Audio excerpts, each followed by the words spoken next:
Where in the world is Walden? Hello, everybody. This is Walden again, and showing you guys around New York. And guess where I am today? Today I am in the Museum of Food and Drinks, a very cool museum in New York. So the short abbreviation for Museum of Food and Drinks is MOFAD, so it's a pretty cool name. So today I'm going to show you guys around this museum because right now this museum is on an exhibition about Chinese food. And I saw you yesterday. I'm so glad that you're back to my Facebook live show again. So first of all, let me introduce you guys more about this museum and this location. It's famous for its Polish culture. There are a lot of Polish people here. And right now, really big. We always chop those kind of very thick meat. And in the Western knives are usually very small. So this kind of knife is really easy to chop very thick meat. In China, you will see this kind of knife a lot. Hello, Brian. Why are you going to do there? Well, right now I'm in a museum. There's a cool map there. See?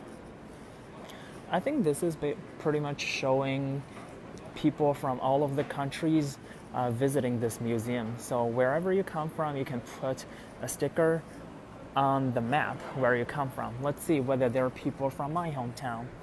I used to work in Beijing for about 10 years, nearly 10 years, about 7 years. So I count myself as half Beijinger. So there's someone from Beijing, really nice. And this is where I come from. I come from Shandong province, so between Beijing and Shanghai. Yeah, pretty much between Beijing and Shanghai. It's pretty cool.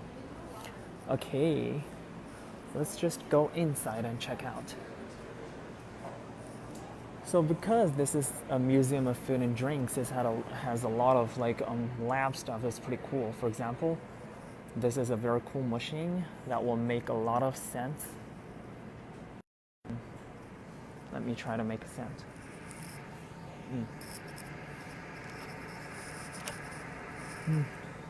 Maple. So these are different smells. Basically, you hold one button, get a scent, and hold a button combo, make a recipe. Same smell comes out of both tubes. This is really cool. Hello, Joseph. Hello, Joseph. Hello, Antonio. From the island Puerto Rico. Whoa, there are a lot of people from Puerto Rico watching our show. This is a really cool machine. So you get the basic idea of how different kinds of flavors are being created. For example, for Concord crepe, you have the crepe flavor, and I guess, so you have the grape flavor and nail polish remover. And what is that? Need to find, the vinegar. So you push these three buttons together. These three, yes. You get the grape smell. It's pretty cool. Okay, let's take a look at this museum. Hello, Emily from Houston, Texas. How are you? So for those of you who just got in, my name is Walden, and today I'm in Brooklyn showing you guys around a very cool museum in New York. It's called the Museum of Food and Drinks. And right now, Museum of Food and Drinks is on an exhibition about Chinese American food. I'm a big food person. I'm a big foodie, so that is why I'm here, just trying to show you guys around this museum. It's pretty cool. Hello, Mary. How are you? Arizona, New Mexico. How are you? Yeah, let's take a look at the introduction of this museum. I really love this museum because their motto is food is culture. Food is a universal language, whereas even though everybody eats food in different cultures, different people eat different foods. So I guess this is really cool. Welcome to MoFat Lab. The Museum of Food and Drink brings the world of food to life with exhibits you can taste, touch, and smell. One cool thing about this museum is that you get the chance to taste different kinds of cuisines for free. It's included in the entrance fee, so it's really cool. So this museum basically starts from 2011, so it's a pretty new museum.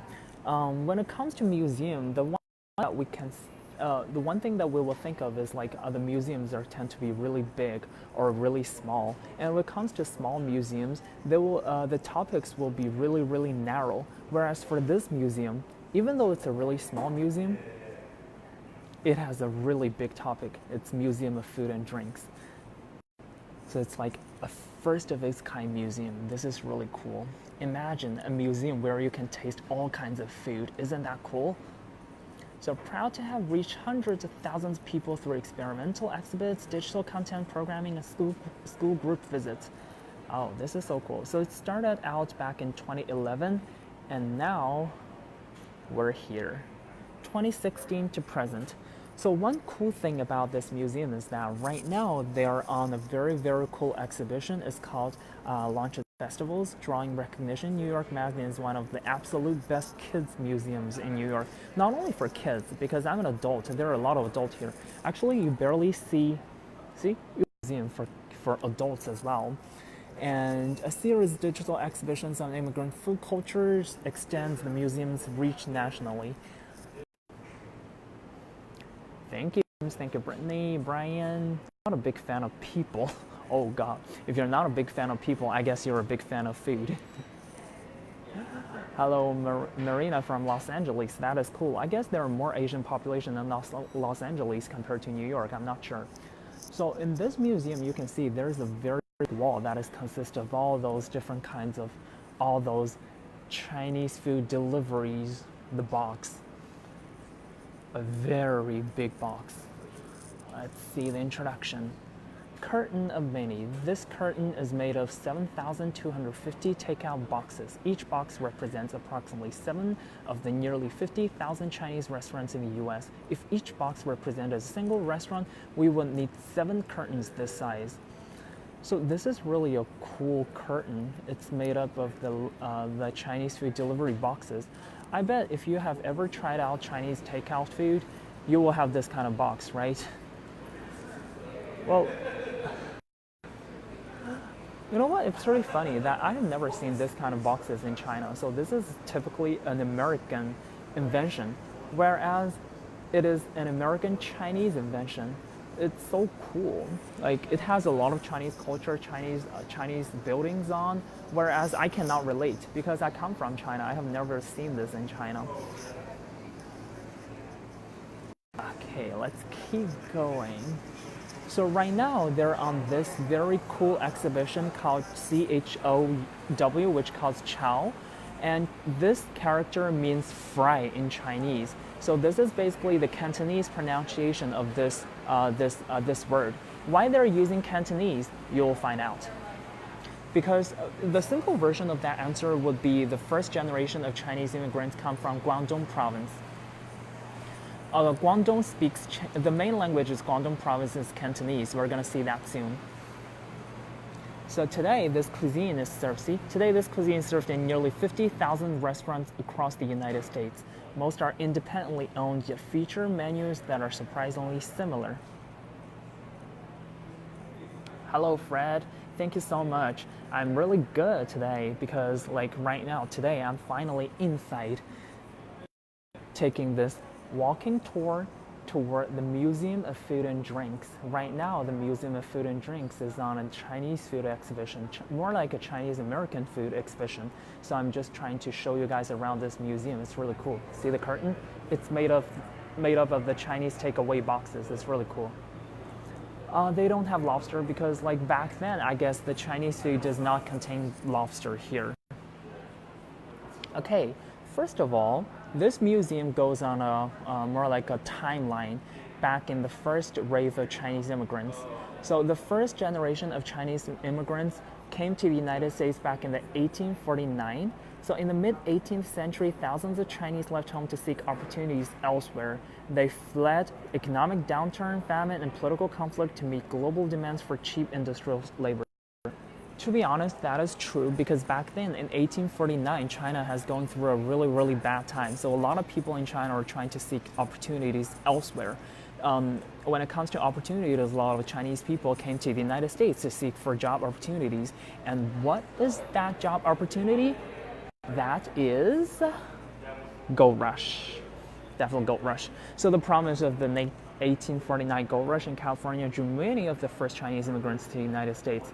Okay, So by 1851, see, approximately 25,000 Chinese immigrants were living in the United States. That was back in 1851. And in 1852 alone, over 20,000 more came. By 1880, the Chinese American community is over 100,000 strong. So it's really, really cool. Okay, so if you guys still remember this, okay, let me see whether I can flip this. Great. So you guys still remember this map? I think I told you guys about this Chinese map in my previous live show. So the Chinese map is more like chicken. This is the chicken head, this is the chicken tail, and these are the chicken feet. So basically, you can see from this map, the first generation of Chinese immigrants came from this part of China. China is so big, whereas only this part of China immigrated to the United States, like from these different cities, 4 different counties and 3 different counties. They're Taishan, Kaiping, Xinhui, Anping, Fanyu, Shunde, and Nanhai. So these places are the first generation of Chinese immigrants, and that is why the majority of the Chinatown, their main language is Cantonese, because this part of China, the main language is Cantonese, is not Mandarin. The other part of China, the main language is Mandarin, whereas this part, the main language is Cantonese. That is why the majority of the Chinatowns in the United States speak Cantonese instead of Mandarin. After 1970, flip over. So after 1970s, more and more Mandarin Chinese speakers came to the United States. At first, they decided to move to Chinatown, whereas the majority of the people in Chinatown didn't speak Mandarin. So they created their own Chinatown. Like in New York, the Mandarin Chinatown will be in Flushing instead of in Manhattan, and Flushing was the place I went to last night. So if you're really interested in checking out those kind of places, just definitely check out my previous live show, because I went to the Mandarin Chinatown instead of the Cantonese Chinatown. Hello, Debbie. I like USA foods. I like USA foods as well. To be honest, like General Tso's chicken, the so-called Chinese food is an American food because it's American Chinese food. Brian, do you know if any of your natives made relations with our natives? Yes, definitely. Yeah, because I mean, China and US can definitely be friends. Why can't we? We're all human beings, right? So this is basically an introduction of the Chinese, the first version of Chinese food of Chinese immigrants. So they came here, set up all these Chinese foods, Chinese restaurants, and because when it comes to China, like China has a lot of different cultures, but I guess the Chinese people believe that food is the most important thing to grasp different kinds of people, just to reunite everybody from all over the world. So the first generation of Chinese immigrants came here working as laborers, like building up railroads, and then because they need to eat, so they opened up a lot of Cantonese restaurants here. So following the competition of Transcontinental Railroad in 1869, many Chinese laborers were once again jobless. They opened business including cigar factories, laundries, groceries, farms, and fisheries. But one kind of business would later change the American cultural landscape, the ChineseAmerican restaurants. So Chinese food actually sort of, like especially Cantonese food, sort of consists of the part of the American culture. That was back in 1869, so it's pretty cool. And the first Chinese-American restaurant, I remember there's someone from California. See, California's right here. The first Chinese-American restaurant, Canton Restaurant, which is the Cantonese spelling of Guangdong province. And Mandarin is Guangdong and Cantonese is Canton. Canton Restaurant, the first documented Chinese restaurant in America, opened in San Francisco in 1849. Are there anybody from San Francisco? I have never been to San Francisco. I've always wanted to visit, but I heard their Chinatown is the biggest. They have a very, very big Chinatown. I bet the Cantonese food there is really authentic.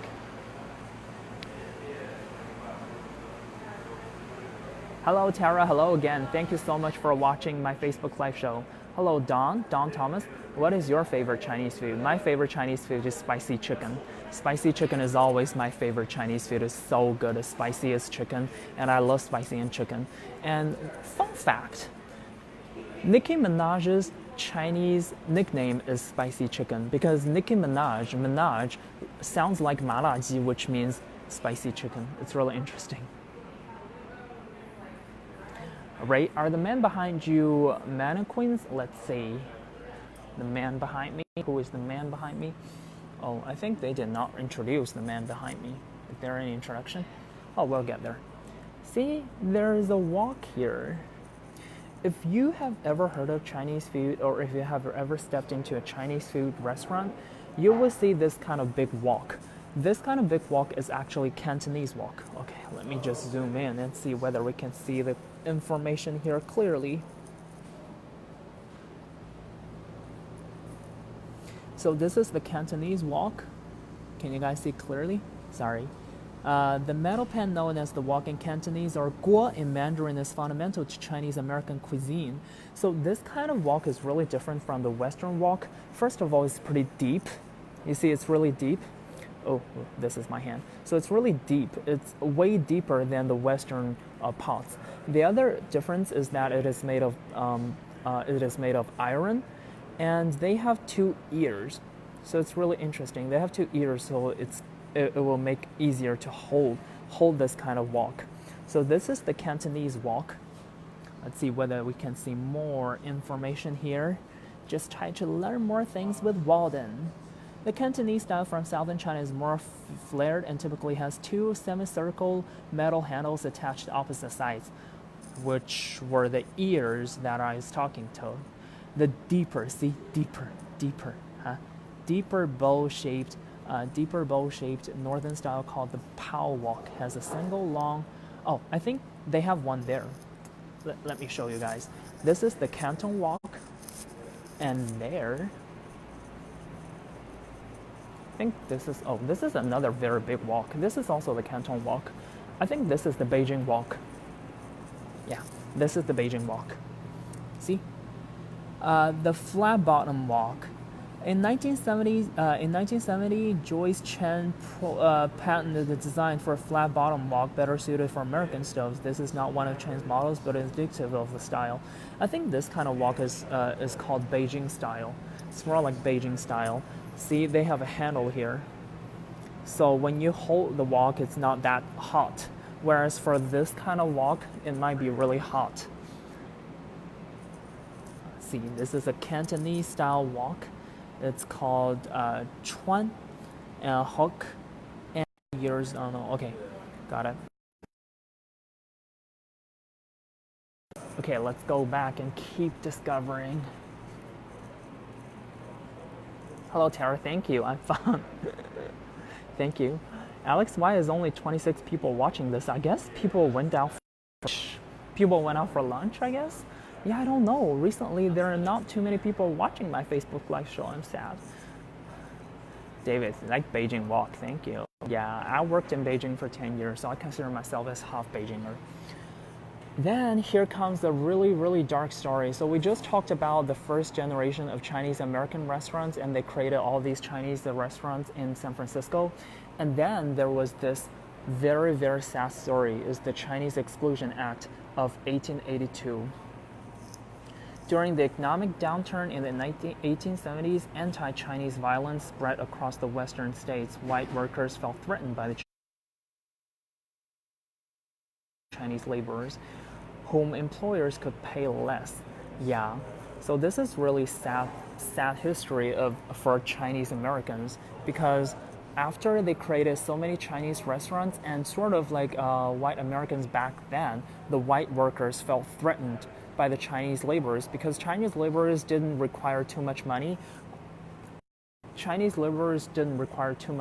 But they can work a lot. So white laborers felt like they're being threatened. So they decided to pass through this kind of act, which is called Chinese Exclusion Act that was back in 1882. There is a manga for this. the only one barred out. Yeah, so this is really, really sad. They have a chart here. Basically, the Chinese population in America, back in before 1850, there were 0, and then because of gold rush, more and more Chinese people, majority of them are Cantonese. Cantonese people came here and reached the peak in 1880, and then there was this Exclusion Act of 1882, Chinese Exclusion Act. Basically, they banned Chinese people coming to the United States. So the Chinese people is going downward spiral. Now, okay, here's another news story, kitchen visas and the restaurant boom. Okay, so in the early years of exclusion, many Chinese people returned to China and few entered the United States, while other American immigrants' population increased from 1890 to 1920. The Chinese population dropped, just like the chart we just saw. Businesses that only served the Chinese community became less profitable. Chinese entrepreneurs looked for opportunity outside of centralized urban Chinatowns. Supported by Chinese mutual aid associations, Chinese entrepreneurs left the violence-plagued West. They headed to the Midwest and fanned out along the East Coast. Often they settled in areas without Chinese community to get by. Some started restaurants that cater to American consumers. By 1903, even I don't know how to pronounce that. Are there any people from this area? Oshkosh, Wisconsin had a Chinese restaurant. So basically, you guys know, before 1882, the majority of the Chinese immigrants are in New York or San Francisco, whereas because of the exclusion of Chinese people start to move all over the United States. So right now, if you have seen any Chinese restaurants in your state that is not in San Francisco or New York, I guess they're basically dissidents from that area back in the 1882 because of the Chinese Exclusion Act. So should I say thanks to Chinese Exclusion Act? No, I should not say that. It's more like, oh, so sad, Chinese people cannot stay in San Francisco and New York anymore, so they start to move all over the United States. So maybe in your hometown, you get to try the Chinese food because of that Exclusion Act. That is so weird, okay?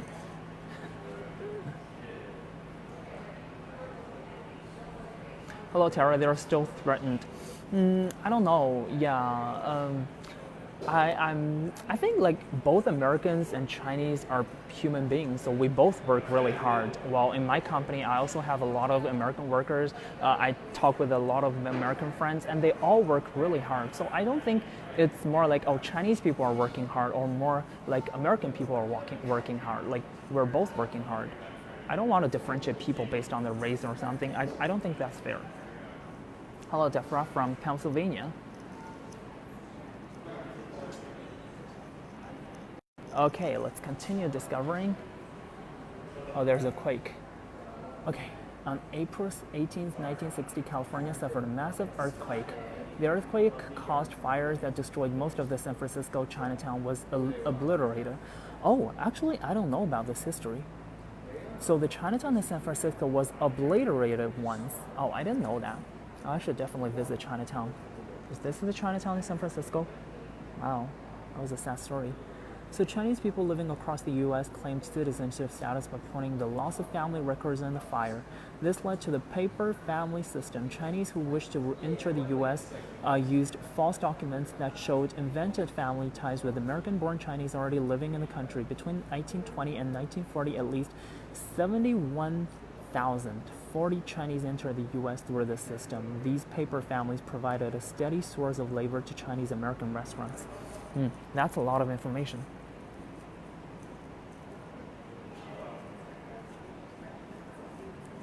Thank you, Carrie. People from China, very intelligent and hardworking. Actually, people from America are also very intelligent, hardworking.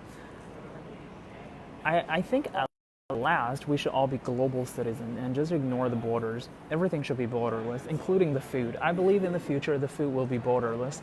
No matter, I don't want to say something like, oh, this is Chinese food, this is American food. The best food available should be, this is borderless, this is food, this is inspired by Chinese and created by American and joined some Korean and Japanese stuff or like some Puerto Rican stuff. I think that should be what food should really look like in the end.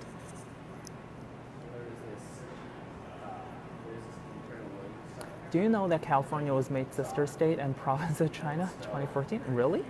There is a really famous joke in China, like you know the University of California, Berkeley? Oh no, University of California, Los Angeles, UCLA.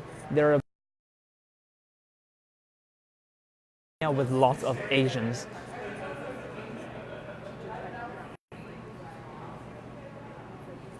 Okay, so kitchen visas in the restaurant boom.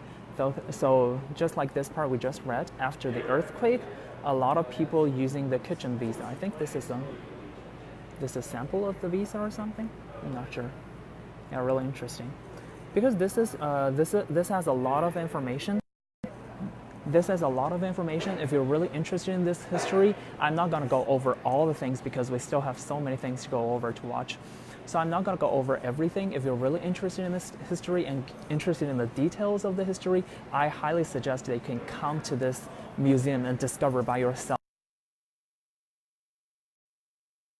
Will end by 2019 March. After 2019 March, this exhibition does not exist anymore. They're going to change to a new theme. I'm not sure what kind of food they're going to show next. So definitely visit here before March 2019.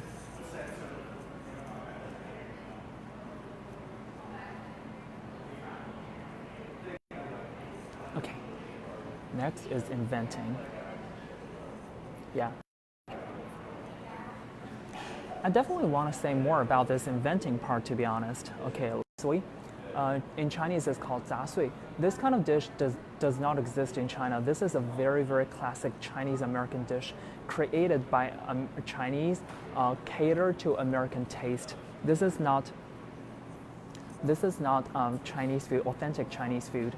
Well, why did they invent this dish? Simply because back then the Chinese restaurants wanted to stay in the United States, whereas if they only catered to Chinese people, that doesn't make sense because the majority of the people were still Americans. So they changed a little bit, like they tailored the whole cooking procedure to American taste and created this kind of dish like General Tso's chicken and chop suey. So General Tso's chicken and chop suey were created back in the Oh my god, my haircut is so ugly. I'm sorry, guys. Oh, let me just sort my hair a little bit. I guess it's because it's too cold outside and a little bit windy. My beautiful haircut. Okay, anyway, so they invented chop suey and General Tso's chicken simply to cater to the Americans' taste. It's really interesting. I went to a Chinese restaurant the other day and tried to order this dish and General Tso's chicken, and I was not allowed to order these two dishes simply because the waiter and waitress told me these dishes are for Americans. These are not for Chinese people, so please don't order this food. Isn't that interesting?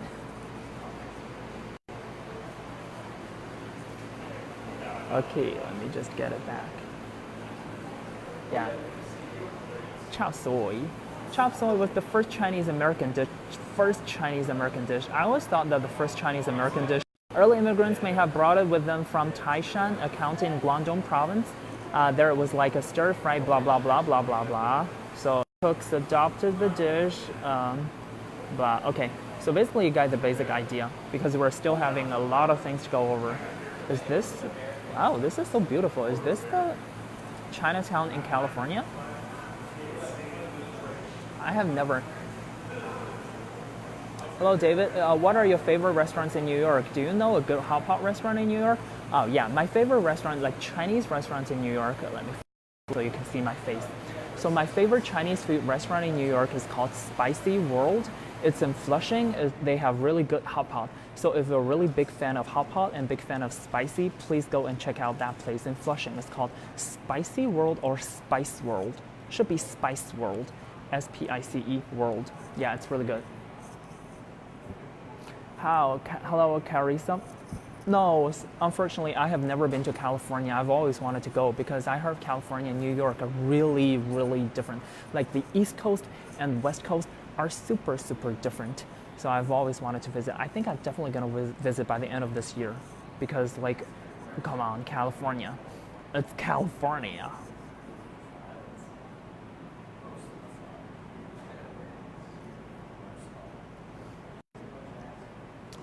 Yeah, yeah. I think maybe chop suey. See, this is in the old San Francisco Chinatown chop suey. I have never tried chop suey as well because I'm not allowed to. Okay, Bo from Kentucky loves shrimp egg foo young. Egg foo young, shrimp egg foo young. I think that is Taiwanese food. Yeah. Okay. So what's this guy's story? Opulent exoticism. Okay, born in 1849, Wong Chen-fu was an influential. Wong Chen-fu, this is definitely like Cantonese pronunciation. Cantonese, because I don't, this is not Mandarin. This is an American journalist, activist, and lecturer. He fought negative stereotypes about Chinese food and helped popularize it in China, in America. Oh, I guess this guy is Americans. In an 1884 column in the Brooklyn Daily Eagle, Chinese Cooking, Wang Chen-fu's account of his countrymen's customs, he referred to a ragao, that is national dish of China.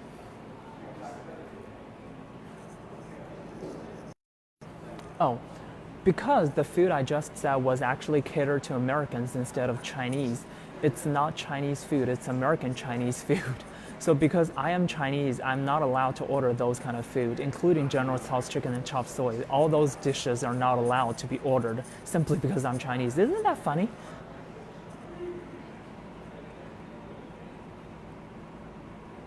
Hello, Brittany. This makes me want to leave Kentucky and come to New York. I know Kentucky is really a nice place because actually I'm an unprofessional actor here, and I acted a show that is called Kentucky a few days ago.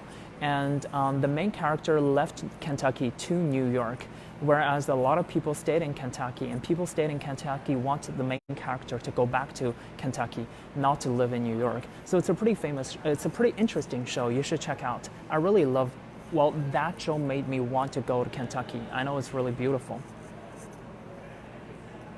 Well, if you have ever get the chance to visit New York, definitely come to me. I will show you guys around. I always wanted to show guys around all New York and show around my favorite places.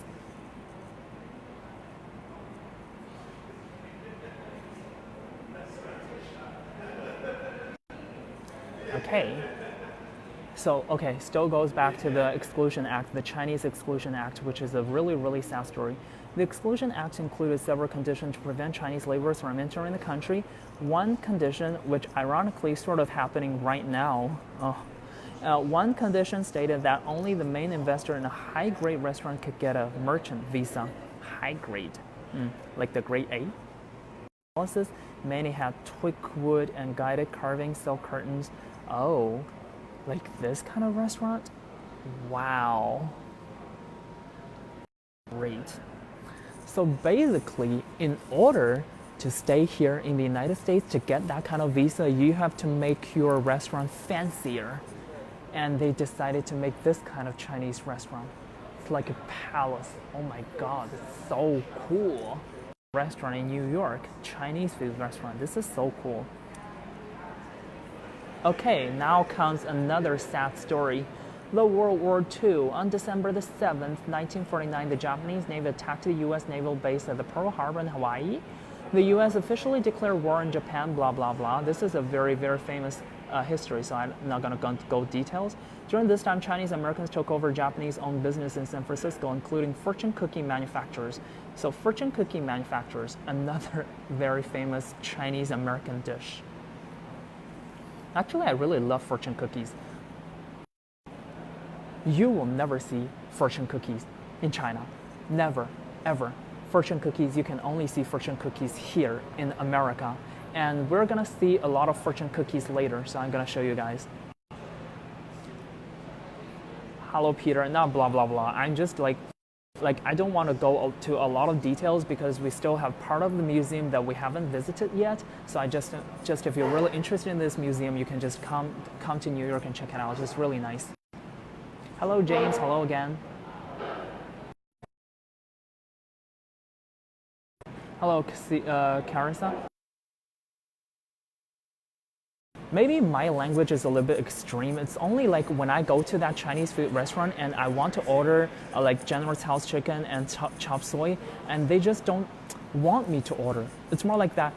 It's maybe I should not say I'm not allowed to eat that kind of food. It's more like when I try to order that kind of food, the waiters and waitresses will say something like, okay, you're Chinese. Those kind of food are only specifically for non-Chinese people. Are you sure you want to order that? And then I need to order something else, like authentic Chinese food. So it's just a fun fact. It's nothing like, oh, I'm not allowed to.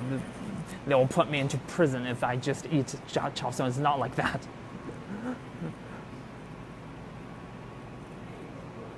Thank you, Liana. You're a charming, a lovely young man. Thank you. Thank you so much. Yeah. Maybe my language used was a little bit extreme, yeah. It's not more like allowed. It's more like, okay, they will highly suggest that you do not order that.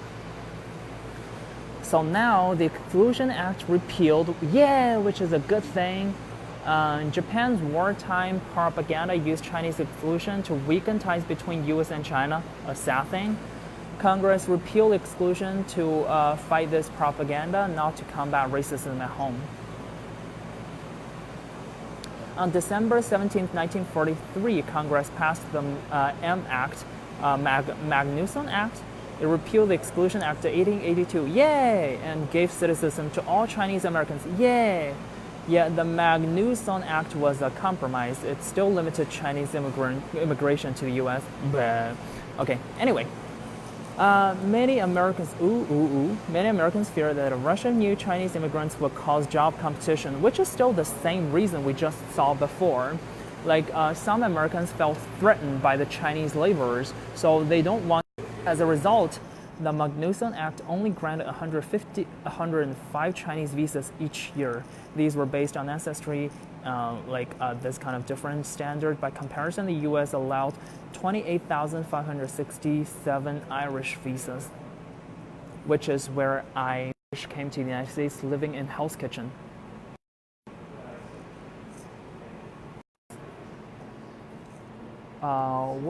What you do is going there with a white guy, have him order, and then you eat it and see what they do.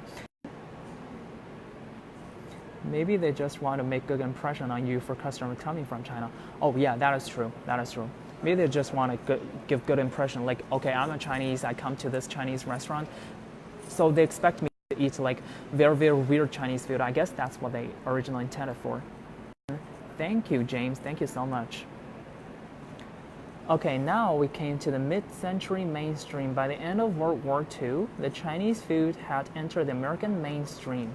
Finally, Chinese food has become the mainstream.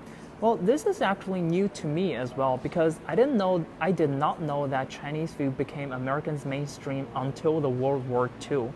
I thought that maybe in the early 1900s, Chinese food has already started to be eaten by Americans. I didn't know that actually it did not become mainstream until World War II. Okay, there's always a but.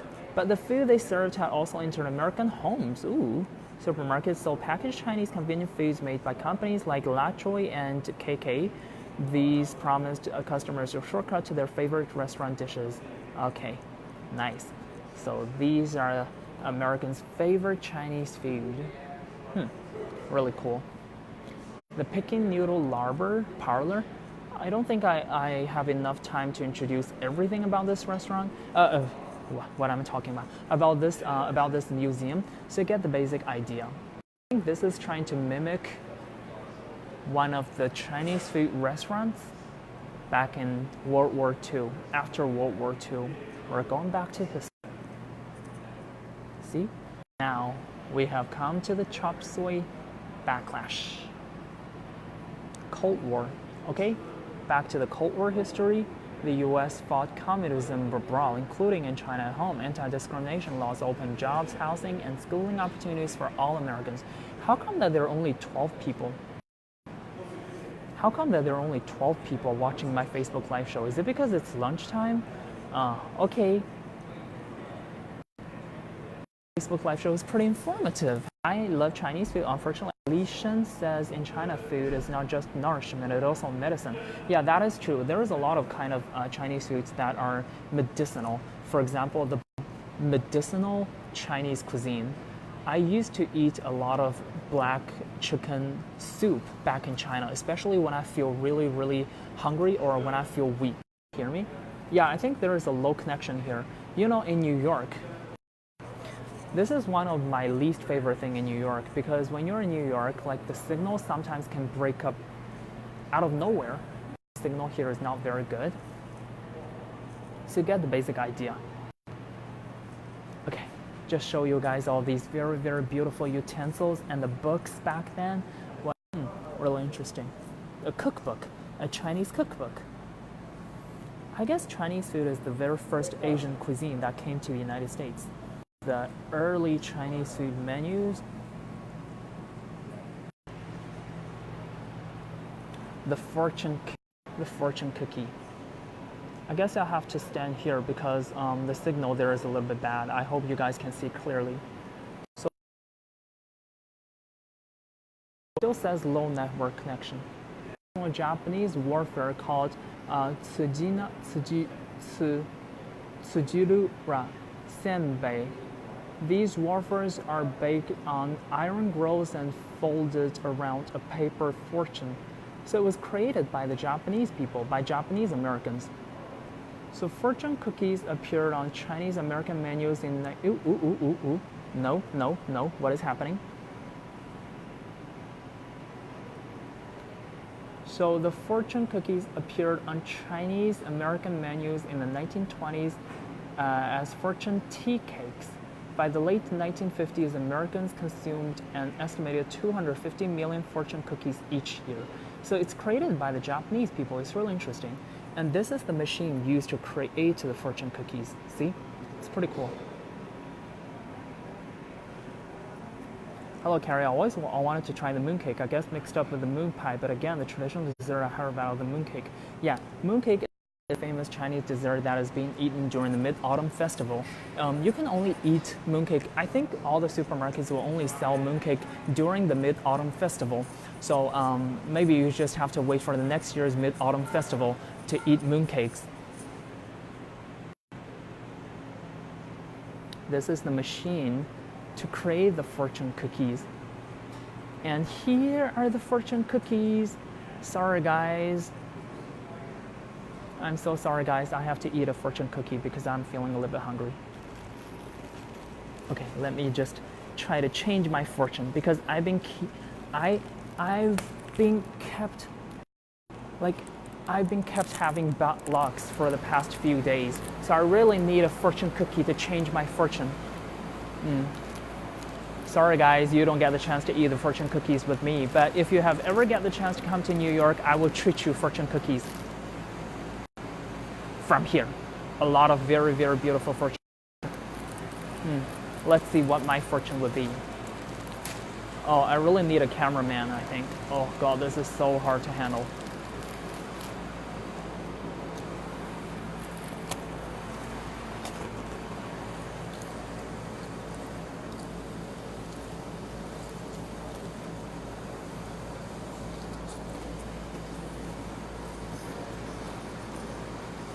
Let's see what my fortune is.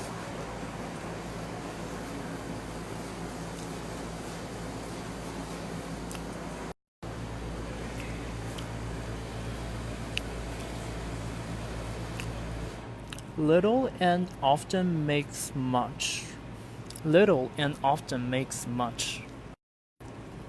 You know, sometimes like all those fortunes are really, really like, I don't know how to describe that kind of feeling. Like, oh yeah, it is true. But somehow I feel like, it's useless. You know? There are a lot of people, like, maybe you have this sort of friends, right, in social media, and they always post that kind of very, very meaningful things on social media, meaningful posts on social media. And every time I see those posts, I should go and write fortune cookies. You know the weirdest fortune cookie I have ever had? The weirdest fortune cookie, I opened the fortune cookie and it literally says, "Help! I'm in the fortune cookie factory." I was like, oh my God, that was so scary. I love culture. The Chinese culture is really beautiful. Thank you so much. Do you know that in California they will be teaching Chinese history and American Chinese history starting 2019? I believe. I'm excited. Really? Wow, I'm excited about this as well because I used to work in education and the majority of the Americans basically know nothing about Chinese history. In Chinese history classes, we will learn world history, and in world history, U.S. history is part of it, is a big part of it. So a lot of Chinese will learn about American history, whereas when you see the American textbook and American history textbooks, you barely see Chinese history or Asian history in general. You barely see, even Japanese history is barely shown in American history except the Second World War. But that was something like, I don't know, a really, really sad history, but there were still like so many years of history before that. So I'm really excited to hear about this news. Wow, that's a good news. I think it's a good starting point to avoid what had happened between US and Soviet. Okay, Brittany said, please read one for me. Considering that you want another fortune cookie, I'm gonna pick a fortune cookie for you. Okay, for Brittany. So guys, if you wanted me to show you any other places, please comment below and I will show them to you. So if you want me to go to any places, if you want me to do anything, just tell me. And okay, here is the fortune for Brittany.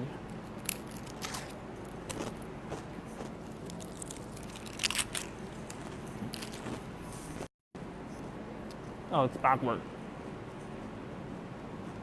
Here's Brittany's fortune. It's one of these low-key days that you'd rather spend just chilling.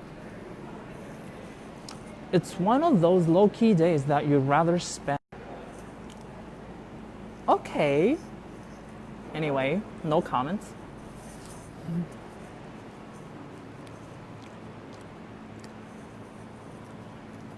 I collect fortune messages sound amusing. Yeah, I guess fortune cookies definitely made Chinese food a hit, which is ironic because fortune cookies do not exist in China. Thank you. No, you're welcome, Brittany. Oh, let's see what is here. Oh, I guess these are basically the Chinese food, Chinese restaurants in America. Wait, David just tried Chinese. Can you speak Chinese? Yeah, David just said, did you have lunch yet? No, I haven't had lunch yet. Have you had lunch? Yeah, I haven't had lunch yet. Yeah.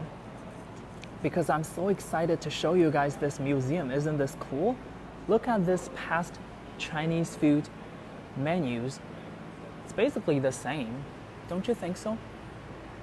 Look, the prices are basically the same, $6.50. Oops. Oh, it's actually cheaper, $6.50, $4.50. So for a Menggu gai pan, basically like mushroom rice is $4.25. Hunan gourmet. All these traditional Chinese. Oh, let me see this woman. This woman is so beautiful. So interested in this girl. Okay, Ankao, a native Shantung. Native Shantung. I'm from Shandong province. She came from exactly the same place as me. Yeah. So, a native Shantung, China, has devoted much of her life to learning the art of Chinese cooking. She is a graduate of private Chinese cooking school, the East-West Cooking School, the Pai Mei Chinese Cooking School, and the Wei Chuan Chinese Cooking School, all in Taiwan. She has mastered the art of the 5 classic and different styles of Chinese cooking, which characterize it as one of the world's outstanding cuisines. Chinese cuisine is one of the world's outstanding cuisines. Yeah, I definitely believe that. Hee, a little bit narcissist.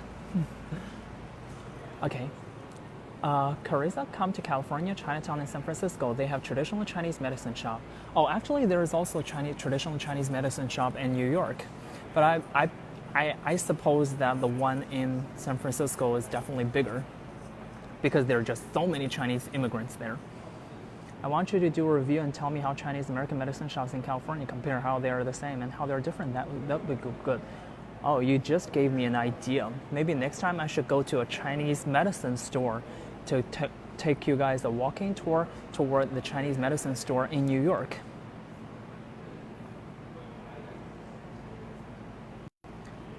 Oh, Carrie likes the menus with dragons. This one? Yeah, this one is really cool. Well, actually, I just talked about this a few days ago. Like dragons in different cultures have different meanings. Dragons in different cultures have different meanings. For example, the dragons in the West are always considered as misfortune, whereas in China, dragons are considered as super, super lucky. So if you have dreamed of dragon or dreamed of snake, because snake is believed to be the animal in the real world that look the most similar to dragons. So if you dreamed about snake or if you dreamed about dragon, you're gonna have a really, really good day. That means really, really good luck. And whereas in the Western culture, I heard dragons are actually not very good, right? Am I right? I'm not sure. Like if you dreamed about dragon or if you dreamed about snake, that means misfortune, right? I'm not sure. Okay, this is the very interesting General Tso's chicken, which is a dish that I'm not allowed to order. See? Let's see General Tso's chicken, the history of General Tso's chicken. Okay, almost 2 million people fled to Taiwan in the late 1940s to escape the communist regime in mainland China. Yeah, China and Taiwan are basically like it's still a civil war. Like the civil war is still on between China and Taiwan. And National Party officials, military officers, and their chefs settled in Taipei. These chefs continue to produce lavish banquets based on regional cuisine. Some eventually opened restaurants. What about General Tso's chicken? To make a living, poorer transplants also enter the restaurant business in Taipei. Restaurants and shops known for their regional dishes open around the city. For mainland Chinese in exile, eating these regional foods offer a taste of home. Okay, basically nothing about General Tso's chicken. Okay, right here. General Tso's chicken from Taiwan to New York. General Tso's chicken is so popular it got its own documentary, The Search for General Tso. So who invented it? Pei Changgui is one of several chefs who claim to have created the dish. Born and raised in Hunan, which is a very, very famous province in China, famous for them able to eat spicy food. Chef Peng says he invented General Tso's chicken in Taiwan in the mid-1950s. The dish features the typical flavors of the native province. Okay, so basically he invented this dish and named the dish after the famous Hunanese Qing Dynasty general Zuozongtang. General Tso chicken quickly became a hit in Taiwan. Oh, so it started out in Taiwan. I didn't know that. Okay. And then some chefs who worked under Peng in Taiwan moved to the U.S. in the 1960s and 1970s. They brought the recipe with them. Other U.S.-based Chinese chefs regularly turned to Taiwan to learn new recipes. One of them was T.T. Wang, chef at the Chunli restaurants in New York. No matter its origins, General Tso's chicken, like chop suey, has become a classic Chinese-American dish. Yeah, so this is a really interesting history that I didn't know before. So basically this dish was created in Taiwan and then went viral in New York, brought by people from Taiwan to New York. Yes, it is a name. Its name is originated from a very famous general in China. It's called Zuozongtang, from Hunan. Okay, Carissa, my daughter was born in 2000. Born in the year of dragon means really. Okay, what do they have here? So all different kinds of menus. Here is Beijing, where I came from. It's not my hometown, but I worked there for a long time. I miss the food there. Fuzhou, another very famous place in China. See, this is New York. New York. And this is where the New York Chinatown is, Manhattan Chinatown is. So the first generation of immigrants, Chinese immigrants, are Cantonese, so they moved here. And some of them are Fujonese as well. So this wall is introducing the secrets of the sauce. So complicated. Wait, Mushu is related to Mongolian? Huh. Sasman chicken, Sasman plus general sauce plus kung pao plus standard white sauce. Okay. I don't know how to read this chart.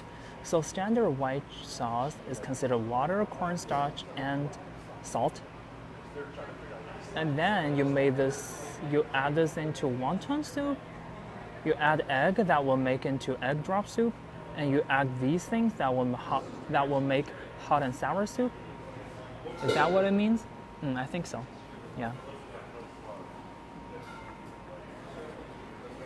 So this is how they do it.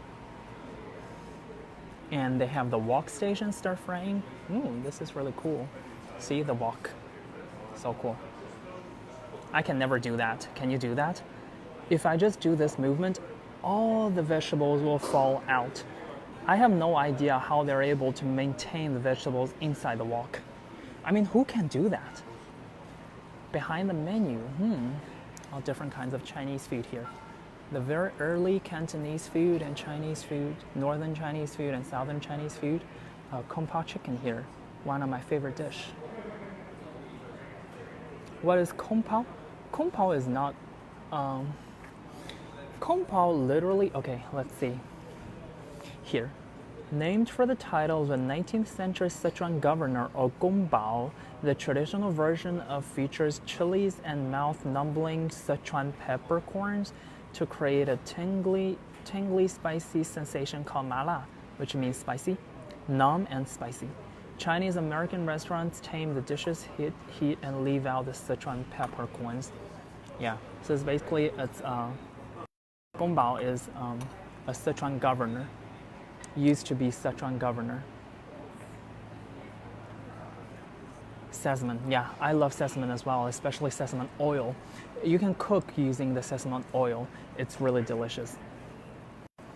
One cool thing about this museum is that you get the chance to try free meals. See? Oh, they're introducing steaming. The steamer is the most essential cooking tool in Chinese cuisine after the wok. Yeah, you can use these steamers to cook xiaolongbao, which means little dumpling. Yeah, absolutely, James. Thank you for watching my show. So this is really cool. Like, these are all included in the ticket of this museum, so you get the chance to try different kinds of cuisines.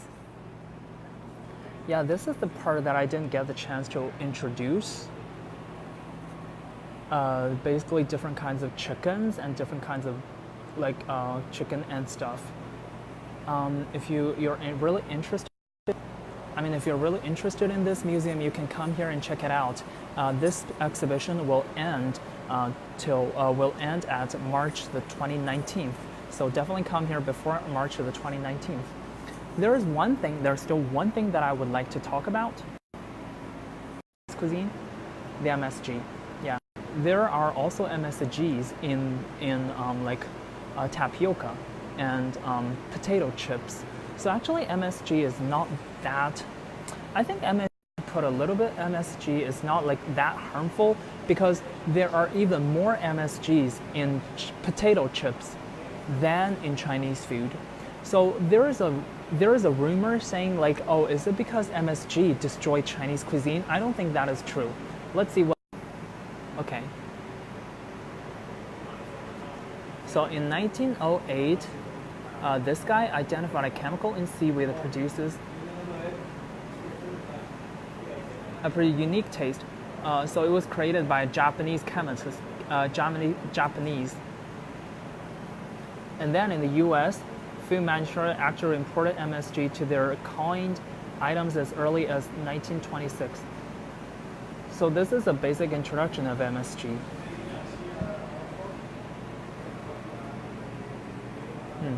What is this? They use MSG to add to the dumplings are one of my dumplings are one of my favorite appetizers. In China, dumplings are not appetizers. In China, dumplings are actually main dish.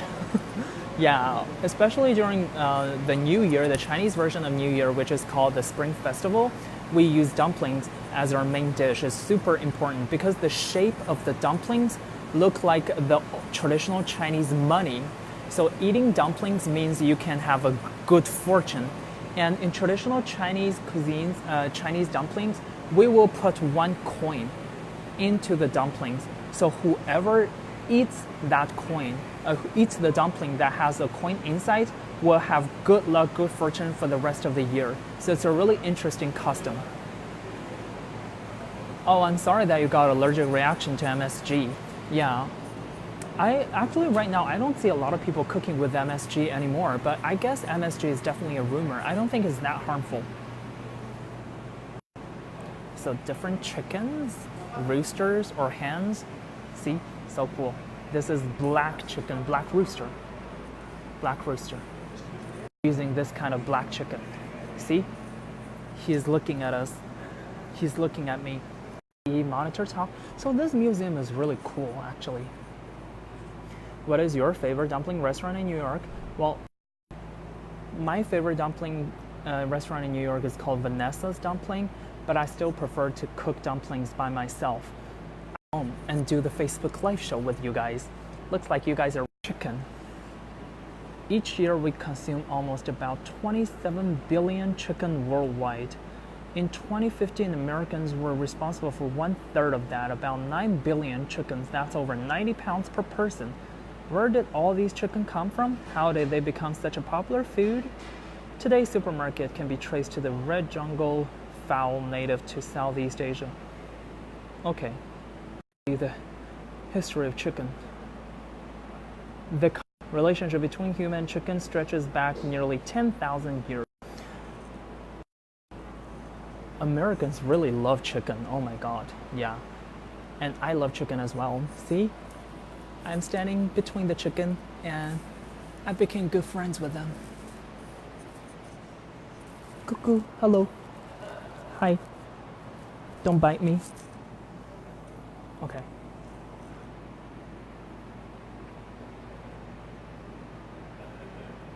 Yeah, Stephanie, MSG can be deadly. I guess a lot of things can be deadly if you consume a lot. And I guess a little bit of MSG won't cause that harm. Wow, Carissa, long message. I'm Japanese, Mexican, Russian, Italian, American. Really? Wow, that's so cool.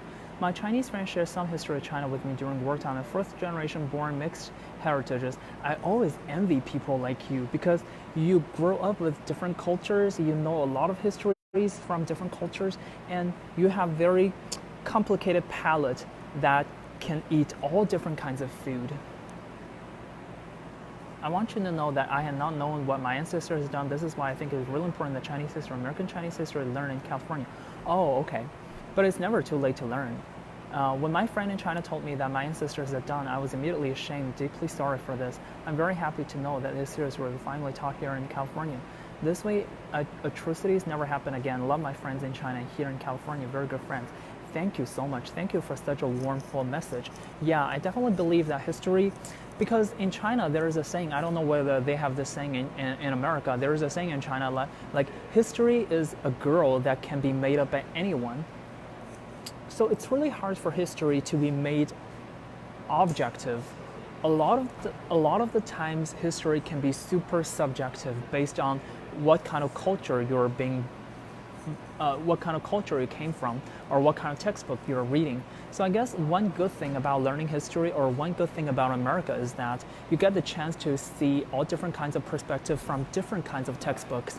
You can look at the Japanese history from Americans' perspective. You can also check out Japanese history from Chinese people's perspective and compare them together. So you will get a very, very objective answer to that question. So I guess the best way to learn history is not necessarily learning history from one point of view. It's better to learn history from different kinds of point of view.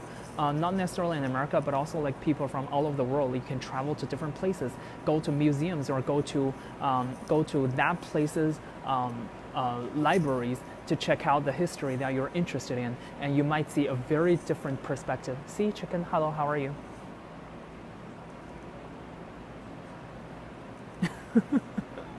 No, sorry, Brittany, it did not answer the question. Did the chicken come first or egg? I don't know.